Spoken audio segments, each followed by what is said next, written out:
My hands and feet are always falling asleep. Sometimes my whole body falls asleep. From druggy chaos behind the scenes to a fat suit worn daily, Square Pegs had a short but wildly strange run on CBS. This groundbreaking teen sitcom launched Sarah Jessica Parker's career, featured Devo performing at a bat mitzvah, and ended with shocking allegations. Here are 15 weird facts you didn't know about Square Pegs. Fact 1. The show was canceled due to drug scandal. I have to wear my glasses on stage. Relax, it's your first part. There'll be others. Yeah, well, tell that to Yul Brynner. Patty, think. Square Pegs didn't just fade away quietly after one season. It was abruptly canceled following a disturbing investigation into what was reportedly happening behind the scenes. Embassy Television, the production company behind the show, launched an internal investigation into allegations of rampant drug and alcohol abuse on the set, with particularly troubling claims that minors were involved in the chaos. This wasn't just typical Hollywood excess. The allegations suggested that teenage cast members were being exposed to or participating in substance abuse during production, which would have been a serious legal and ethical violation. The investigation's findings were serious enough that the network pulled the plug on the show despite its cult following and critical acclaim. However, the story gets murkier when you hear from some of the cast members themselves. Both John Caleri, who played the nerdy Marshall Blechtman, and Tracy Nelson, who portrayed the popular Jennifer DiNuccio, later came forward to deny these allegations, specifically stating that no teenagers were actually involved in any drug use on set. They painted a different picture of what happened during production, suggesting that perhaps the situation had been exaggerated or misunderstood. Whether the cancellation was truly justified or whether Embassy Television overreacted to rumors and speculation remains a matter of debate among those who worked on the show. What's clear is that Square Pegs ended not because of poor ratings or creative differences, but because of serious concerns about what was allegedly happening when the cameras stopped rolling. The scandal cast a shadow over what had been a groundbreaking and beloved series, leaving fans to wonder what might have been if the show had continued. Fact 2. Amy Linker wore a fat suit every single episode. I mean, have you ever tried to imitate Warren Beatty? How about Meryl Streep? One of the most surprising behind-the-scenes secrets of Square Pegs involves actress Amy Linker, who played Lauren Hutchinson, one of the show's two misfit protagonists, alongside Sarah Jessica Parker's Patty Green. What viewers didn't realize while watching the show was that Linker was actually naturally thin, and her character's appearance was entirely created through costuming and prosthetics. For every single episode of the series, Linker had to undergo an extensive transformation, wearing both a fat suit to make her appear overweight and fake braces to make her teeth look crooked and unattractive. This daily ritual wasn't just about adding a few pounds for the camera, it was a complete physical transformation that took significant time and effort before filming could even begin. The production team made the deliberate choice to make Lauren less conventionally attractive as part of the show's central premise about high school misfits struggling to fit in with the popular crowd. While this approach was meant to emphasize the character's outsider status and make her journey more relatable to viewers who felt similarly ostracized in their own school experiences, it also raises interesting questions about how the show portrayed body image and teenage self-esteem. Linker had to spend hours in makeup and wardrobe each shooting day, essentially disappearing into the fat suit and dental appliances before she could step in front of the cameras. The physical discomfort and restriction of movement that came with wearing these prosthetics for long filming days added an extra layer of challenge to her performance. It's a testament to Linker's commitment to the role that she delivered such a memorable and authentic portrayal despite the physical constraints of her costume, creating a character that resonated with countless viewers who saw themselves in Lauren's struggles. Fact 3. The real-life actresses had an on-set fight that made it into the show. Name the role and it's yours. I don't want to be in it. No way. I want to work backstage. It's darker. Sometimes reality and fiction collide in unexpected ways on television sets. And Square Pegs had one of the most dramatic examples of this phenomenon during the filming of the episode titled It's All How You See Things.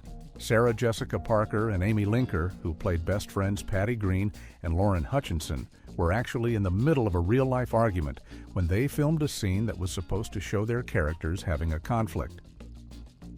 The scene called for Patty to throw a lunch tray at Lauren as part of the scripted drama between the two characters. But what happened next went completely off script. Amy Linker was so genuinely angry at Sarah Jessica Parker in that moment that when the lunch tray came flying at her, she impulsively grabbed a container of milk and hurled it directly at Parker in retaliation. This wasn't a planned bit of physical comedy or a carefully choreographed moment for the cameras. It was a raw, unscripted reaction born from actual tension between the two young actresses. The directors and crew were reportedly stunned by what they had just witnessed, but they also realized they had captured something authentically emotional on film. Rather than calling cut and reshooting the scene with the actresses following the script more carefully, the production team made the decision to keep the real moment in the episode.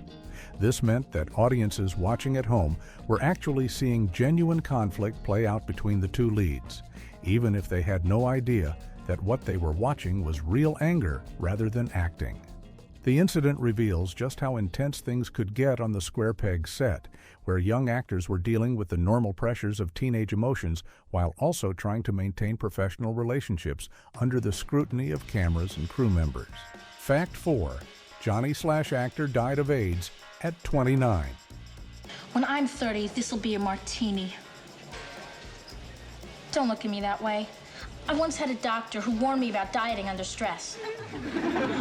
Behind the quirky charm of Johnny Slash, the new wave-loving character who became a fan favorite on Square Pegs was actor Merritt Butrick, whose life would be tragically cut short just a few years after the show ended. Butrick, who brought an endearing awkwardness and genuine sweetness to the role of the music-obsessed teenager, died in 1989 at the heartbreakingly young age of 29. The cause of death was toxoplasmosis, a severe infection that ravaged his body because his immune system had been destroyed by AIDS. Butrick's death came during the height of the AIDS crisis in America, when the disease was claiming thousands of lives and carrying enormous social stigma. After Square Pegs, Butrick had gone on to appear in the Star Trek franchise, playing David Marcus, the son of Captain James T. Kirk in both Star Trek II, The Wrath of Khan, and Star Trek III, The Search for Spock, which would become his most well-known roles. His connection to Star Trek proved so meaningful to fans that he was honored with not just one but 2 panels in the AIDS Memorial Quilt, the massive commemorative project that remembers those lost to the epidemic. Both of his memorial panels reference his Star Trek role rather than Square Pegs, showing how that franchise's devoted fan base wanted to remember and celebrate his contribution to their beloved series. The AIDS Memorial Quilt itself became one of the most powerful symbols of the AIDS crisis, with each panel lovingly created by friends, family members, or admirers of those who had died. Butrick's inclusion in this historic memorial ensures that he is remembered not just as an actor, but as one of the countless individuals whose lives were stolen by a disease that devastated an entire generation. Fact 5. The school was 20 miles away, so producers couldn't monitor the set. Well, I saw that football practice last night. Football, huh? I used to play for the Mekong Delta Advisors back in '68. You a team player, boy? Yeah. Well, I play on a team, yeah. Well, we'll let it slide this time, Private. The choice of filming location for Square Pegs turned out to have significant consequences for what happened during production, creating a physical distance that may have contributed to the show's behind-the-scenes problems. Most of the show's scenes were filmed at the abandoned Excelsior High School in Norwalk, California, a location that provided the perfect, authentic high school setting that the production needed. However, this school was located a full 20 miles away from Norman Lear's studio office and CBS television headquarters, which meant that the producers and network executives who might normally keep a close eye on daily production were essentially too far away to effectively monitor what was actually happening on set. In the early 1980s, before the era of instant communication through cell phones and video conferencing, this distance created a real barrier to oversight. Executives couldn't just pop over during their lunch break to check on how things were going, and the cast and crew knew they were largely operating without constant supervision from the higher-ups. This geographical separation essentially created an unsupervised environment where the young cast members and crew had much more freedom than they might have had if filming had taken place closer to the studio offices. The abandoned school itself added to this sense of isolation. It wasn't a working school with teachers and administrators around, just an empty building that had been converted into a production facility. Without the normal structures of oversight that would typically exist on a major network television show, the Square Peg set became its own isolated world where the usual rules and supervision didn't necessarily apply. This lack of proximity to the people in charge may have contributed to the alleged problems that eventually led to the show's investigation and cancellation. Fact 6. Devo claimed the teenage girls were out of control. Are you telling me that you would dump Vinny if Larry Simpson asked you to the dance? Okay, Larry Simpson's like mature, you know? Like he's got depth. Uh-huh. Years after Square Pegs went off the air, members of the band Devo gave interviews that painted a shocking picture of what they witnessed when they guest starred on the show for the famous Bat Mitzvah episode. Gerald Casale, one of Devo's founding members, spoke publicly in 2009 about his memories of being on the Square Peg set, and his recollections were far from the wholesome television production that audiences might have imagined. According to Casale, the teenage girls on set were engaging in wild behavior that caught the band members completely off guard, creating an atmosphere that felt more like an out-of-control party than a professional television production. He claimed that these young actresses were openly doing drugs, making out with each other and with crew members, and aggressively coming on to the members of Devo themselves, despite the significant age gap between the adult musicians and the teenage performers. Casale's most striking quote from these interviews was his observation that they might have been 15 or 16, but in their heads they were already 40, suggesting that these girls were acting with a worldliness and lack of inhibition that seemed completely inappropriate for their ages. The band members found themselves in an uncomfortable position, surrounded by underage girls who were behaving in sexually provocative ways, while drugs circulated openly around the set. These allegations line up with the broader concerns that eventually led to Embassy Television's investigation and the show's cancellation, painting a picture of a production environment that had spiraled completely out of control.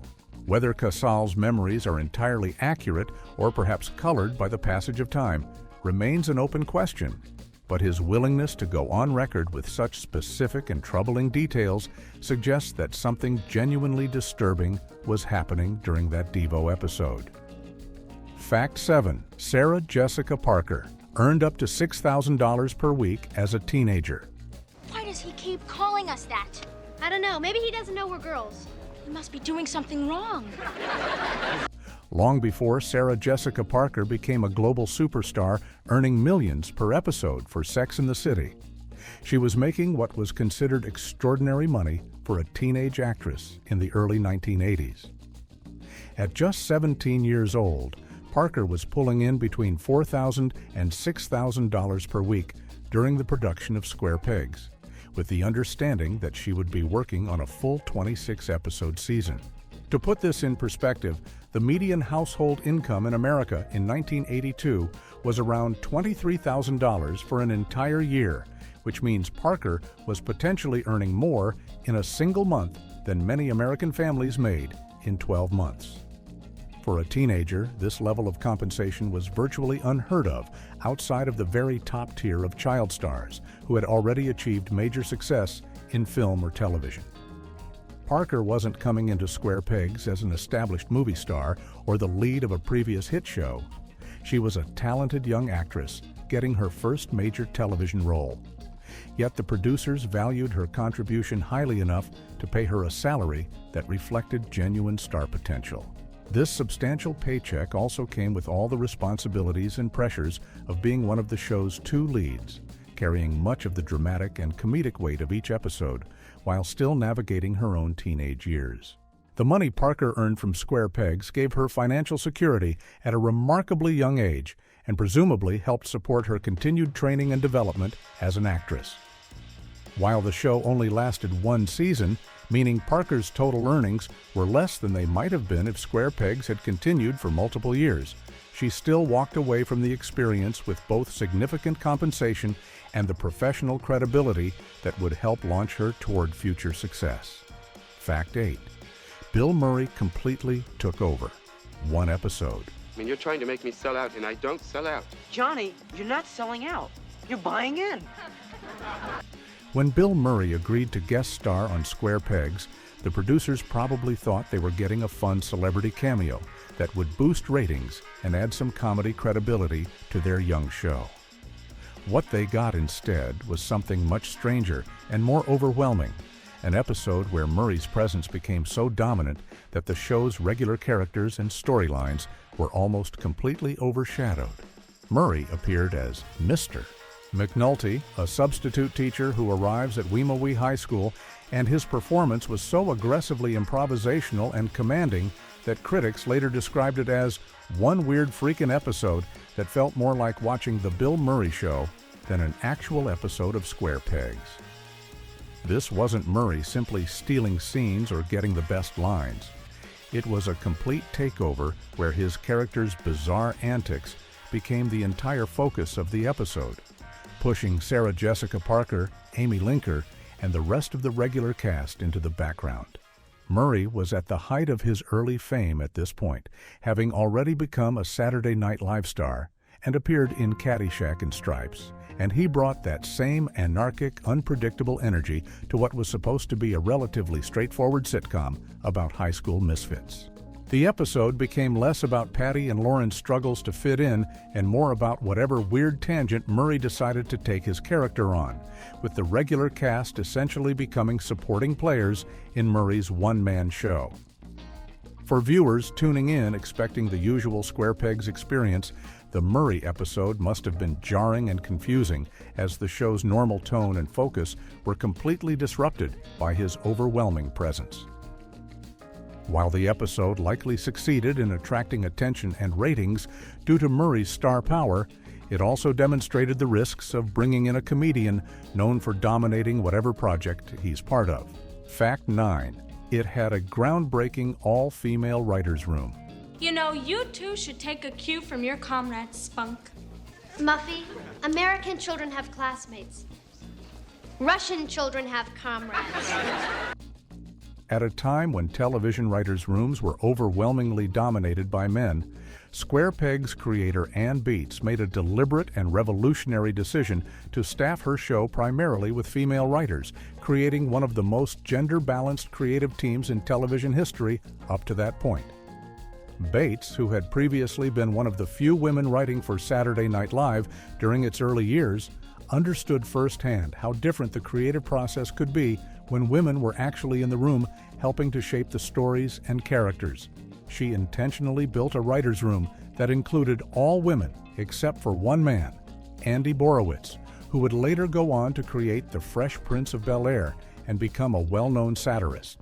This staffing choice meant that 12 of the show's 20 episodes were written entirely by women, giving female perspectives and experiences a level of representation that was virtually unprecedented in early 1980s network television. Bates didn't stop with just the writing staff. She also ensured that half of the show's episodes were directed by women, further breaking down the barriers that had traditionally kept women out of key creative and leadership roles in television production. This commitment to female representation behind the scenes had a direct impact on what appeared on screen, as Square Pegs dealt with authentic teenage female experiences, friendships, and social pressures in ways that felt genuine rather than filtered through male writers' imaginations of what teenage girls might be like. The show tackled issues like body image, social anxiety, first crushes, and the complicated dynamics of female friendship with a level of nuance and honesty that reflected the fact that the people creating these stories actually understood these experiences from the inside. Fact 10. Tracy Nelson is rock legend Ricky Nelson's daughter. Because you and Vinny belong together, like Gable and Lombard. Shills and Yarnell. Spaghetti and peanut butter. When Tracy Nelson was cast as Jennifer DiNuccio, the quintessential Valley Girl and one of the popular kids at Wee High School, she brought more than just acting talent to the role. She brought a genuine connection to entertainment royalty that spanned multiple generations of American pop culture. Nelson is the daughter of Ricky Nelson, the legendary 1950s rock star who helped define the early era of rock and roll with hits like Hello, Mary Lou and Poor Little Fool, while also starring in his family's sitcom, The Adventures of Ozzie and Harriet. This made Tracy the granddaughter of Ozzie and Harriet Nelson, two of the most beloved figures in early television history, whose show ran for a remarkable 14 seasons and became a cultural touchstone for American families in the 50s and 60s. Growing up in this entertainment dynasty meant that Tracy Nelson was essentially born into Hollywood, surrounded by the business from her earliest days and understanding the rhythms and demands of television production in ways that most young actors couldn't possibly grasp. Her father, Ricky, had been a teenage heartthrob who successfully balanced both music and acting careers, appearing on his parents' show while simultaneously launching one of the most successful early rock music careers. By the time Tracy was cast in Square Pegs, her famous last name carried significant weight in the industry, though she was working to establish her own identity separate from her father's legacy. The Nelson family represented a kind of showbiz aristocracy, having been in the public eye continuously from the radio days through the television era and into the rock and roll generation. Tracy's casting as one of the popular, confident characters on Square Pegs created an interesting real-life parallel, as she was someone who actually did have a kind of social status and insider connection to the entertainment world. Fact 11. Wally Cleaver played Patty's divorced father. Hi, guys. Listen, if you get a chance between plays, could you try to think of a name for our team? I'll be in the pep shed. In one of the most interesting pieces of generational casting in Square Pegs, the producers chose Tony Dow to play Sarah Jessica Parker's estranged divorced father in the show's two-part Christmas episode, creating a fascinating bridge between two very different eras of television family dynamics. Dow was, of course, forever known as Wally Cleaver from the classic sitcom Leave It to Beaver, which had aired from 1957 to 1963, and presented an idealized vision of the American nuclear family, where parents stayed happily married and problems were solved by the end of each episode. Having Dow appear as a divorced father in Square Pegs represented a deliberate commentary on how much American family structures and television's portrayal of them had changed in the 2 decades since Beaver Cleaver's wholesome adventures.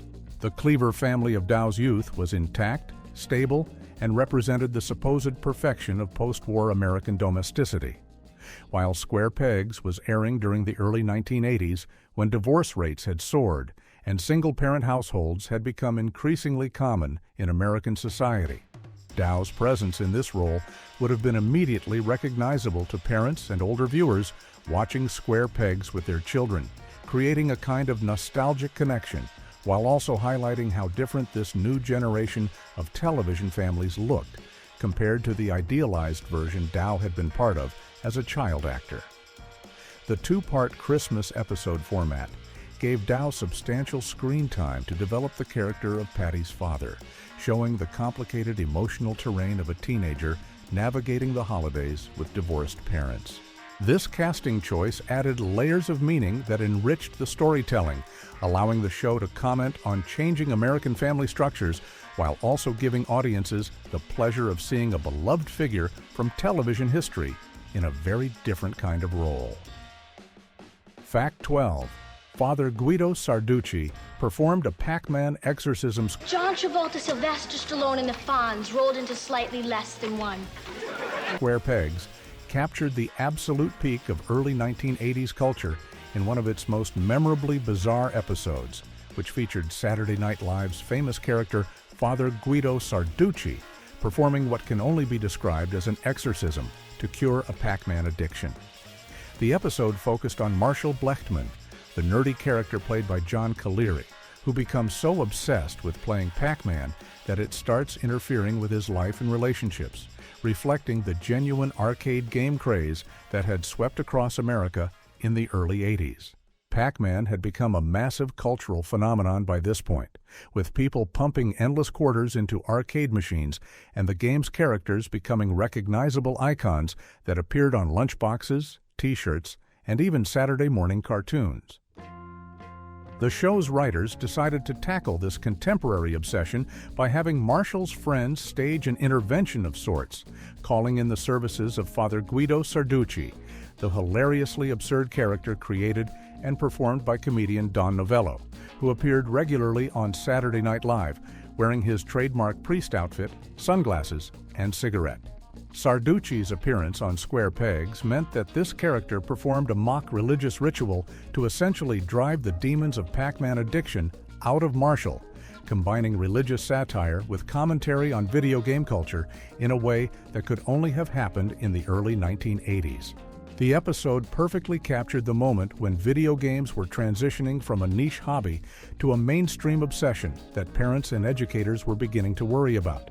Similar to earlier moral panics about comic books or rock and roll, having a fake priest perform a fake exorcism to cure a video game addiction was both absurd comedy and pointed satire, making fun of the tendency to treat new forms of entertainment as dangerous influences that needed to be driven out of young people.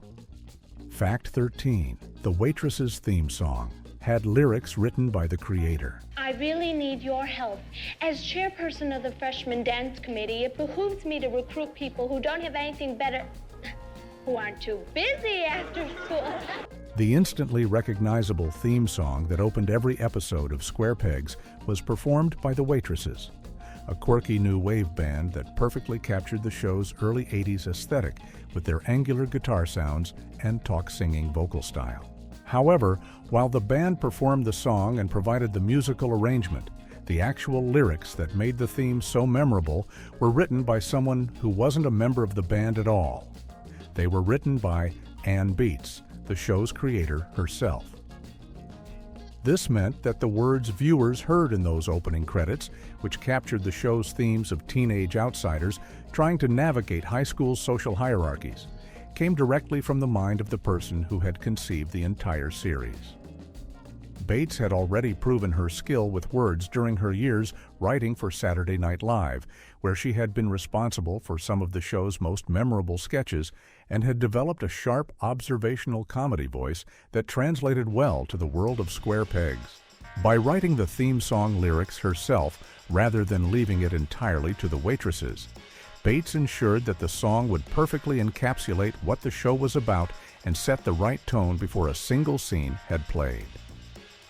The Waitresses brought their distinctive musical style to Beats' words, creating a theme song that sounded unlike anything else on television at the time and helped establish Square Pegs as something different from the typical family sitcoms that dominated the airwaves. The collaboration between Bates' lyrics and the Waitresses' performance resulted in one of the most memorable television theme songs of the 1980s, one that fans of the show can still sing along to decades later. Fact 14. Devo episode was the highest rated of the season.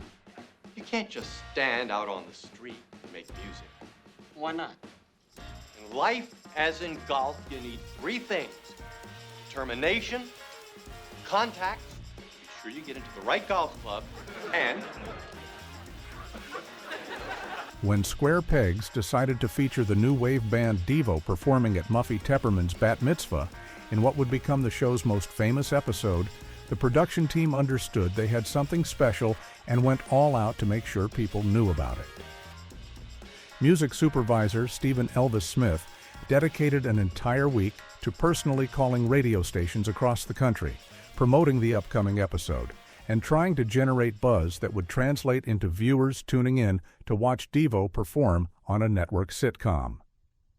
This grassroots promotional campaign was unusual for a regular episode of a television series, but Smith understood that getting a band as culturally significant as Devo to appear on the show was a major coup that deserved special attention. Devo had been one of the most innovative and influential bands of the late 1970s and early 80s, known for their bizarre performances, distinctive red flower pot hats called energy domes, and songs that combined catchy melodies with satirical commentary on American culture. Having them perform at a bat mitzvah on a show about high school misfits was the kind of perfectly weird cultural collision that defined Square Peg's unique sensibility. Smith's promotional efforts paid off spectacularly. The Devo episode became the highest-rated episode of Square Peg's entire season, drawing in viewers who might not have been regular watchers but wanted to see this unlikely television moment. Unfortunately, even this rating success couldn't save the show from its behind-the-scenes problems and the investigation that would lead to its cancellation. The Devo episode remains a cultural artifact that captured a specific moment in early 80s pop culture when new wave music was crossing over into the mainstream and network television. Fact 15. The DVD release coincided with Sex and the City movie. Every Christmas before I buy presents for other people, I go shopping for myself. More than a quarter century after Square Pegs went off the air following its single troubled season, Sony Pictures made a calculated decision about when to release the complete series on DVD, choosing a release date that would capitalize on Sarah Jessica Parker's transformation from unknown teenage actress to one of the biggest stars in television. The DVD set was released on May 20th, 2008, which just happened to be the exact same day that Sex and the City, the movie, hit theaters nationwide, bringing Carrie Bradshaw and her friends to the big screen after 6 successful seasons on HBO. This strategic timing was no accident. Sony clearly understood that the massive media attention and publicity surrounding the Sex and the City movie release, combined with Parker's enormous fame and devoted fan base, created the perfect opportunity to reintroduce Square Pegs to audiences who might have forgotten about it or never seen it in the first place. The juxtaposition was striking. Parker had gone from playing an awkward, insecure high school misfit, struggling to fit in at Weemawe High School, to playing one of television's most confident, fashionable, and sexually liberated characters, representing a complete transformation not just in her career, but in how women were portrayed on television in general. Fans who picked up the Sex and the City movie on opening weekend could also grab the Square Pegs DVD and watch Parker's first major television role, seeing where her remarkable career had started 26 years earlier. The release strategy proved savvy, as it gave Square Pegs a second life on home video by attaching it to the massive cultural moment that was the Sex and the City movie release, introducing a new generation to the cult classic show.